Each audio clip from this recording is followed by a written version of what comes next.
to feel involved. If you want backing from them, you've got to get them involved. They've got to own it.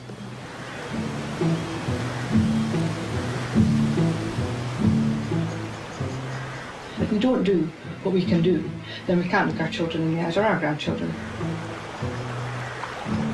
What would you like to see these resources used for? Think big, think big, big. see the big picture, see the big dream.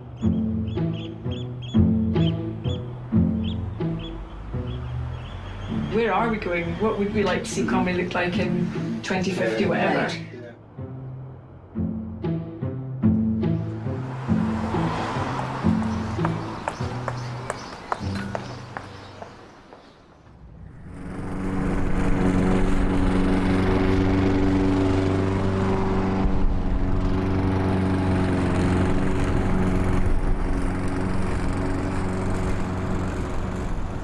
I actually spoke to a few of my friends who are part of the Comrie Development Trust in Orkney, which is, in its own way, a very, very inspirational community.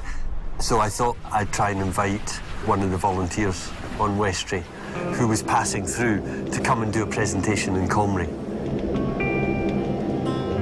which he very kindly agreed to do. And I just put some posters up in the village to see if people were interested in coming to listen to this example of a rural community who were doing it for themselves. If the village doesn't do this, another 10 years, 15 years, 20 years, what's Comrie going to be like if we don't? You people? I had no hesitation in, presenting to them and helping along, and we set up in the local hall. I mind a few folk came across. It wasn't a full hall, but there was just enough. The Development Trust here weren't saying it's all ours, or you need to buy this information from us, but folk have realised in the beginning that if you cooperate with people, it's all for the common good. We've stolen and proselytised and pinched and begged and borrowed ideas from all over the place as well. We went through the presentation and they seemed interested. You could have heard the pin drop. Here it was the Hoffin and the youth centre. Building that youth centre and allowing the youths themselves to run it, was a big step. And then from there, the other projects that came, the marina, campaigning for the care centre, the play park, and then going on to things like renewables.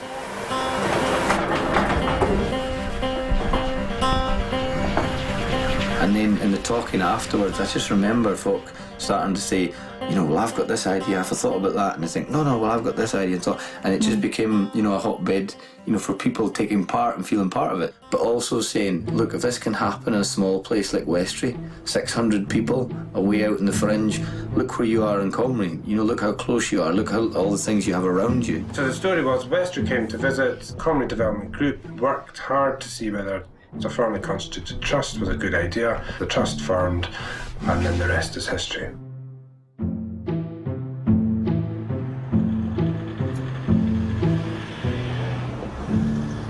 There's 56 different committees here, and it doesn't matter what you're interested in, there's something to do with it in Comrie. Or if there's not, somebody starts it up and it becomes something that's going on in the village.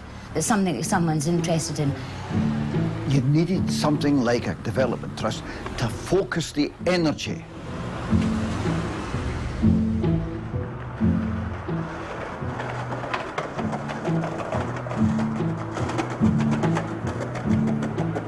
Let's move on to a specific project now, the Comrie Carbon Challenge project. The Comrie Carbon Challenge project is funded by the Climate Challenge Fund, which is a Scottish Government fund, and it's all designed to assist communities to reduce their carbon footprint. We are trying to look at the whole village to see how we might reduce our carbon footprint, and in particular our energy costs. So a key element of that project is a street-by-street audit. We have employed and trained 6 part-time auditors. If households want, these auditors will come into their household and do an energy audit, and then suggest how that household could reduce its energy bill. I've included bathrooms here. So you don't have like a fire, like a wood burning stove or anything? No, we're not that green. Having the office is a fantastic fantastic move forward. The office and having members of staff, I learn them are there. Jim asked me to hand you these in. Oh, that's fine.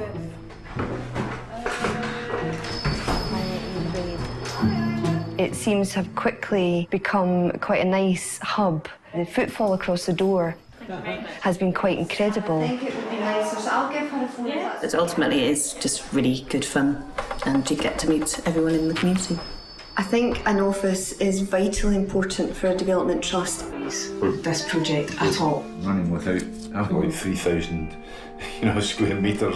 What we would like is To do the work. Exactly, to do it. and then see how it goes. And it's not going to be involved in this situation. See, the veto, it has been something like I was thinking, right, if we've got to really... with the skateboard path. Should we just leave it like that instead? See you, bye.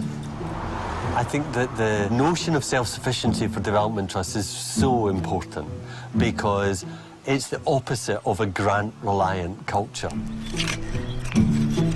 The opposite is to be entrepreneurial.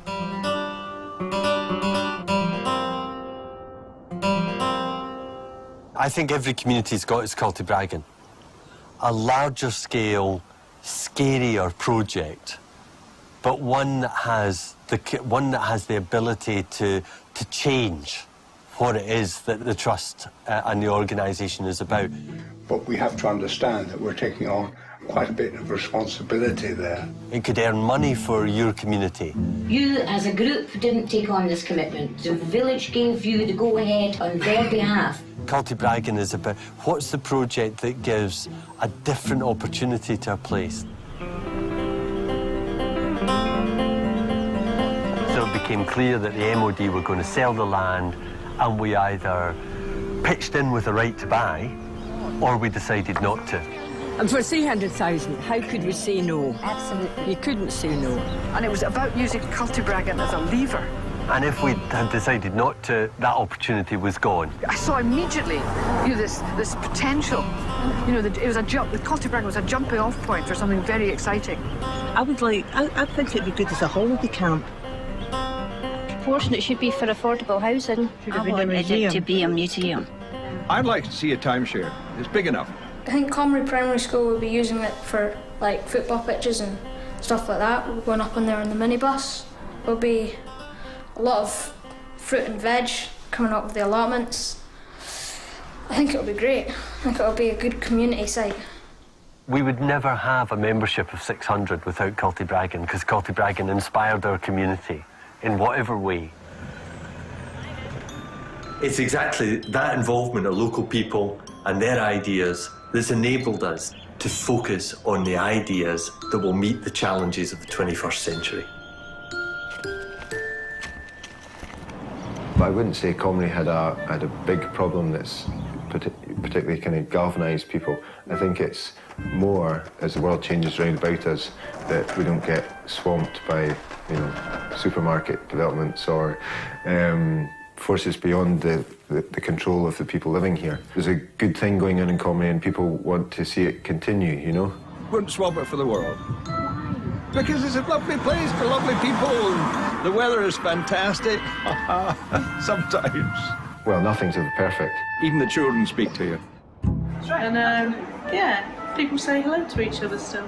I do go to this. A superb Tesco's, if you like that sort of thing, in Port Glasgow, or Morrison's in Largs. But I can go there and feel intensely lonely. Amidst all the extraordinary hours of meetings and efforts, and thinking, why on earth did I get involved in this in the first place? Underneath it is such a nice thing to feel such a part of the place that you've chosen to live in, and hopefully to give a little bit of something towards it.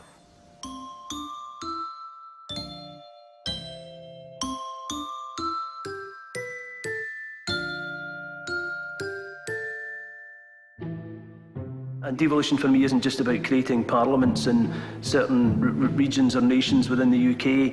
It's about devolving power to the most sensible level that you can. And no one's saying for a moment that Westray Community Council should be responsible for foreign policy or something. What do we have to do tomorrow? What do we have to do in a week's time? What do we have to do in a year's time, 5 years' time? in order to get to that vision. It's just finding the right level for communities to take power. That option wasn't there in the past because there wasn't groups on the ground to do it. I mean, it's like stopping people having to reinvent the wheel. You don't want to be pioneering all the time, you know, you want to try and share that knowledge community to community, and that's obviously where Development Trust Association Scotland is, you know, so valuable, to allow people to learn from each other. You know, all these things that you're learning, you can pass on to other people so they don't have to go through it and do it more quickly. Some of the main worries are the same everywhere. It's kind of, well, shouldn't the government be doing this? But I mean, the government can't do everything, you know, and the government never used to do a lot of things. If it's to be done, it's to be done, and you go for it. Just go for it. And 90% of the population will be behind you. I think we own it. The minute you start tilling the soil, you immediately identify where they'll have a hard time getting us off here now, you know. Not only do you get new friendships, but you get better ones.